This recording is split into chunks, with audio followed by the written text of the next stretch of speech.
নমস্কার বন্ধুরা, আমি সাধনা। আপনারা দেখছেন সাধনা রান্নাঘর। তো সাধনা রান্নাঘর থেকে আর একবার সবাইকে স্বাগত জানাই। তো স্বাগত জানাইয়ে আমি শুরু করছি। তো আজকে করব আমি যে লাউ পাতা নিয়েছি গাছ থেকে কচি কচি 3-4টে লাউ পাতা নিয়ে এসেছি। এই লাউ পাতাটাকে এইভাবে আঁশ ছাড়িয়ে নেব আমি একদম। এই দেখুন লাউ পাতায় একটা আঁশ থাকে, আঁশটা আমি সুন্দর করে ছাড়িয়ে নেব।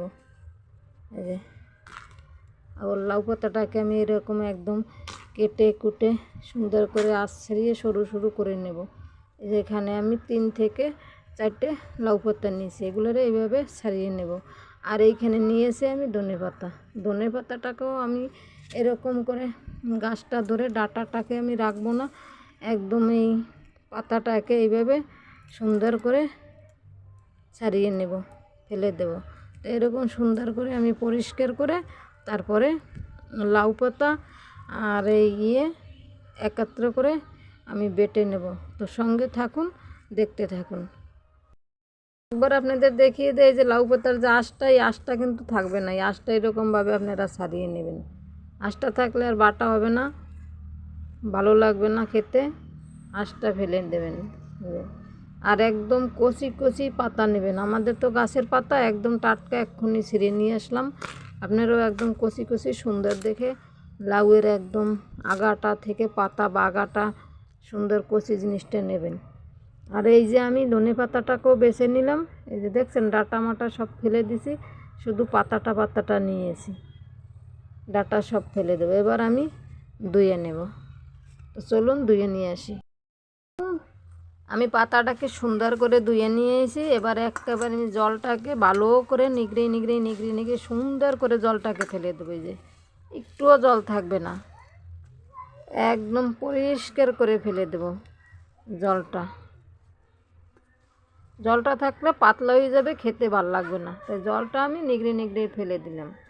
আর এখানে নিয়েছি আমি কাঁচা লঙ্কা, 2-3টে কাঁচা লঙ্কা, আর হয়েছে কয়েক গাঁটা রসুন। তো আমি বেটে নেব সুন্দর করে। আর এই পরিমাণ মতো নুন দিয়ে দেব। নুন লঙ্কাটা দিয়ে আমি ভালোভাবে বেটে নেব। দেখুন আমি রসুন আর লঙ্কাটা নুন দিয়ে আগে বেটে নিচ্ছি, সুন্দর করে একদম ফিনিশ করে বেটে নিচ্ছি খুব সুন্দরভাবে। তারপরে আস্তে আস্তে আমি পাতার দিকে যাব। খুব সুন্দর করে বেটে নিচ্ছি। পাতাগুলোকে আমি একদম মিহি করে বেটে নেব।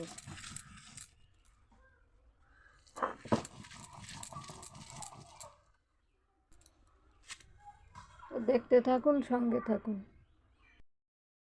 দেখুন আমার বাটাটা প্রায় হয়ে গেছে। আমি কিন্তু খুব সুন্দরভাবে একদম ফিনিশ করে বেটে নিচ্ছি। এই ভর্তাটা আমার বাবা খেতে খুবই পছন্দ করতো। তো মাঝে মাঝেই শীতের দিন আসলে পরে, ঠান্ডার সময় আসলে পরে মাঝে মাঝে গরম ভাতের সঙ্গে করে খেত। আমাদের সেই ছোটোবেলায় মা বাবাকে করে দিত, ঠাকুমা করতো। খুব সুন্দর একটা রেসিপি। তো আমি একদম খুব সুন্দর ফিনিশ করে বেটে নিলাম। দেখতে পাচ্ছেন একটু মানে আঁশ থাকবে না, সেরকম আমি বেটে নেব। আমি বাটাটা একদম খুব সুন্দরভাবে বেটে নিচ্ছি। আমি এখন একটু সরিষার তেল দিয়ে দেবো, 2-1 ফোঁটা, ব্যাস। আর দেবো না, অল্প তো। আপনারা যে যেরকম করবেন সেরকম তেল দেবেন, সেরকম সমস্ত কিছু উপকরণগুলো দেবেন। তো আমি তেলটাকে মিলিয়ে নিলাম। এখন আমি এই থালাটার মধ্যে তুলে নেব। তো তুলে নিচ্ছি। তো ভিডিওটা যদি ভালো লাগে লাইক কমেন্ট শেয়ার অবশ্যই করবেন। যেমনি পাশে আছেন তেমনি পাশে থাকবেন। তো চলুন এবারে খাই। আর ভিডিওটা যারা নতুন দেখবেন অবশ্যই চ্যানেলটি সাবস্ক্রাইব করে পাশে থাকবেন। ফেসবুক থেকে দেখলে চ্যানেলটি ফলো করবেন। তো চলুন তাহলে দেখুন এই যে ভর্তা দিয়ে খাচ্ছি। তো আমার আবার একা একা বেশি খেতে ভালো লাগে না। তো আজকে আমি একাই বাড়ি, আর কেউ নেই আমাদের বাসায়। তো একাই খাবো। আপনারা আসুন খেতে, সবাই মিলে খাই, দেখি কীরকম লাগে ভর্তাটা। আমার আবার একটা জিনিস হলো সবাই দিয়ে ধুয়ে খেতে খুব ভালো লাগে। একটু খাবো তাও সবাই মিলেমিশে খাবো, বেশ ভালো লাগবে। তো আজকে এই লাউ পাতা আর ধনে পাতার ভর্তা খেয়ে দেখি কাঁচা বাটা কত সুন্দর লাগে, দুর্দান্ত স্বাদ। আপনারা বাড়িতে বানিয়ে খাবেন, কমেন্ট করে জানাবেন, একদিন হলেও খাবেন করে,